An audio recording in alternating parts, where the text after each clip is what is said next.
everyone, it's Lourdes Galang and I'm a franchise consultant of iFranchise Business Services Corporation. So in today's video, I would like to show you the profitability of a coffee shop business. So I'm sure sa mga naghahanap dyan ng business and kinoconsider ang coffee shop or talagang pangarap na matagal na ang pagkakaroon ng sariling coffee shop, I'm sure nasa isip din niyo, magkano bang pwedeng kitain kapag nagtayo ako ng coffee shop business? Gaano ba ka-profitable ang isang coffee shop business? So, I hope in this video, I'd be able to show you how profitable a coffee shop business is and you will have a better idea kung magkano pwede nyong kitain once you start your own coffee shop. So, whether you start from the scratch or you franchise a coffee shop business, I hope that in this video, you will have a better understanding of the profitability of a coffee shop business. So, syempre, unang-una na natitignan natin sa isang business kung maganda siya is yung profitability, di ba? Sa lahat naman tayo, kapag papasok sa isang business, ang talagang pinaka-goal natin ay yung kumita, which is to earn profits, di ba? So, let's look at the profitability of having a coffee shop business.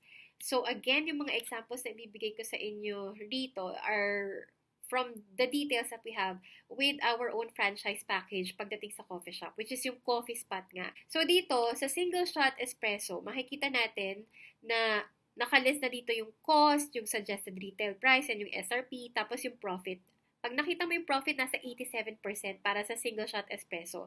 Biruin mo ang cost lang ng isang single shot espresso sa amin sa coffee spot ay 8 pesos and 77 cents. Pero ang suggested retail price nito ay 65 pesos. Meaning to say, yan yung amount na bibilhin ng mga customers mo pagdating sa iyong coffee shop. So, ang profit mo dyan, since 87%, kikita ka ng 56 pesos and 23 cents. Pero syempre, meron tayong ibabawas na 12% VAT. So, magiging net profit after tax mo ay 48 pesos and 43 cents. Then, sa cafe latte naman, hindi ko na po i-discuss yung cost, yung SRP, yung profit, yung 12% VAT. Doon na po tayo agad sa net profit after tax. So, sa cafe latte, sa 8 ounce na cup, 46 pesos and 3 cents. Pagdating naman sa salted caramel na 12 ounce, ang net profit after tax mo dito ay 44 pesos and 32 cents. Okay? So, ang profit mo dito is 51%. And then, ang mocha frap naman, pag 16 ounce, ang net profit after tax ay 47 pesos and 4 cents. Okay? So, eto po yung mga possible na pwede mong kitain net profit after tax na every time na makakabenta ka ng ganito sa iyong coffee shop. So, ngayon, doon na tayo sa daily sales. Okay? So, let's say for example, sa single shot espresso, dahil nasa 48 pesos and 43 cents yung net profit after tax nito, sa isang araw nakakabenta ka ng 10 cups nito. So, ang total net profit after tax mo in a day would be 484 pesos and 30 cents. Sa cafe latte naman, nakapagbenta ka rin ng 10 cups nito, so you will get 460 pesos and 30 cents na total net profit after tax.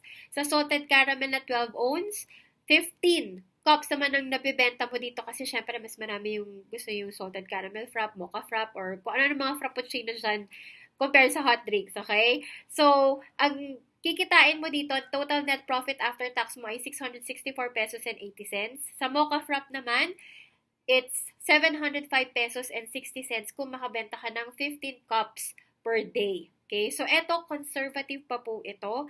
Alam naman natin kung gaano kabenta ang mga frap, ang mga hot drinks, pagdating sa online and even offline na ngayon, pwede ka na pumunta sa mga coffee shop ulit, 'di ba? Nakikita natin minsan pinipilahan pa talaga ang mga coffee shop.